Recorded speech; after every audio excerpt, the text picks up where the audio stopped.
Hello everyone, welcome back to Bright Gen education.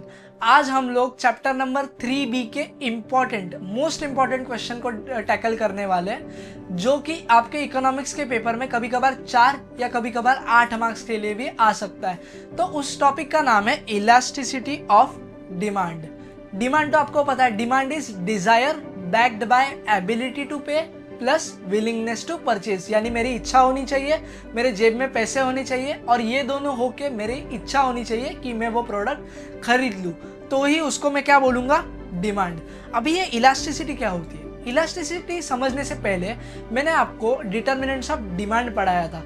Determinants of demand कौन से होते हैं? प्राइस हो गया, इनकम, साइज ऑफ पॉपुलेशन, ये ऐसे डिटर्मिनेंट है जिनके वजह से डिमांड पे इफेक्ट होता है।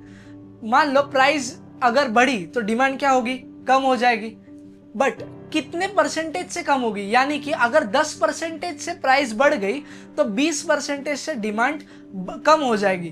तो ये जो मैंने मेजरमेंट किया कि कितने से चेंज होगा या कितने की रिएक्शन होगी, इसी को हम लोग क्या बोलेंगे, इलास्टिसिटी ऑफ डिमांड। इलास्टिसिटी मतलब रिस्पॉन्सिवनेस, इलास्टिसिटी मतलब क्या, रिस्पॉन्सिवनेस, यानी कि reaction of demand to its factors, यानी कि ऐसे फैक्टर्स जिनके वजह से डिमांड इफेक्ट होता है, तो वो कितने क्वांटिटी में या कितने मेजरमेंट में कम ज्यादा हो रहा है, उसी को हम लोग क्या बोलेंगे, रिस्पॉन्सिवनेस या इलास्टिसिटी।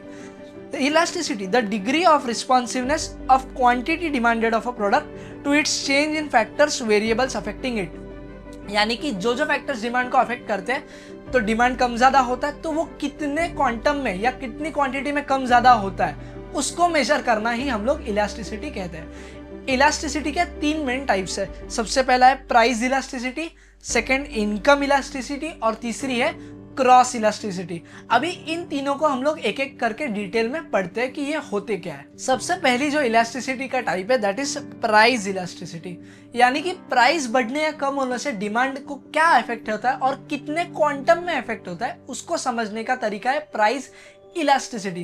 प्रोफेसर अल्फ्रेड मार्शल ये कहते हैं, price elasticity of demand is a ratio of proportionate change in quantity demanded to a given proportionate change in its price.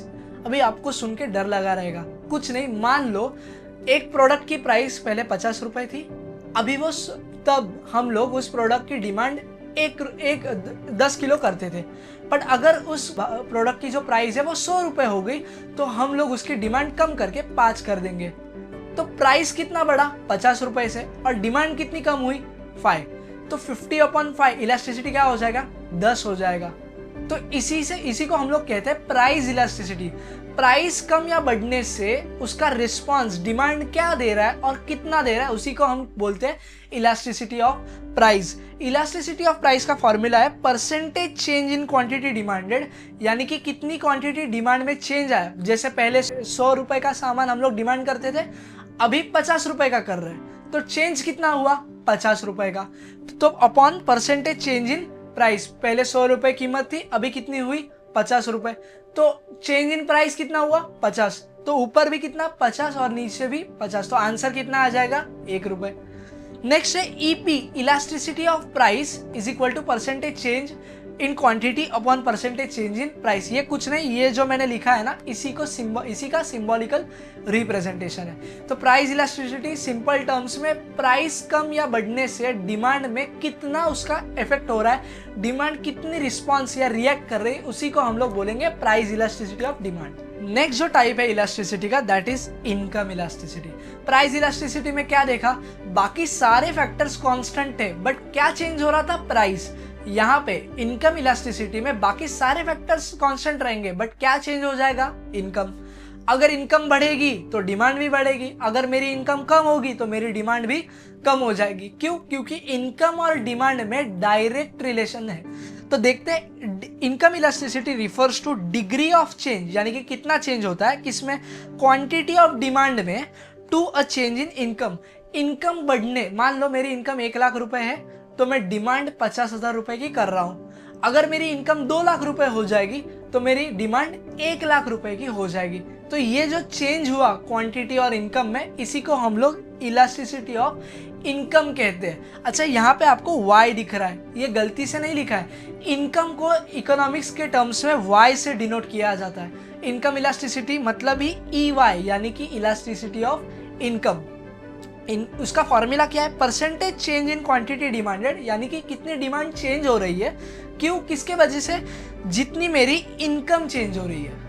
For example मेरी इनकम 1 रुपये बढ़ रही है तो मेरी डिमांड भी 1 रुपये बढ़ रही है, तो ये जो चेंज आ रहा है उसमें, उसी को हम लोग बोलेंगे income elasticity. Simple, income elasticity मतलब मेरी इनकम बढ़ने से मेरी डिमांड पे क्या असर होगा और कितना असर होगा, उसी को हम लोग बोलेंगे इनकम इलास्टिसिटी। जो नेक्स्ट है that is cross elasticity. Cross elasticity मतलब change in quantity demanded of a product due to change in price of another commodity. For example मैं पहले चाय पीता था, जो 10 रुपए की चाय आती थी, तब कॉफी की जो कीमत है वो 15 रुपए थी, बट अचानक से कॉफी की कीमत 15 रुपए से 5 रुपए आ गई, तो मेरी डिमांड चाय के लिए कम हो जाएगी। क्यों? क्योंकि कॉफी सस्ती हो गई, तो ज्यादा पब्लिक कॉफी की तरफ शिफ्ट हो जाएगा। तो इसी का मतलब चाय की जो डिमांड है वो कॉफी के प्राइस बढ़ने या कम होने से चेंज हो गई। इसी को हम लोग बोलेंगे क्रॉस इलास्टिसिटी, यानी कि प्रोडक्ट ए की डिमांड प्रोडक्ट बी के प्राइस के वजह से कम ज्यादा हो रही है।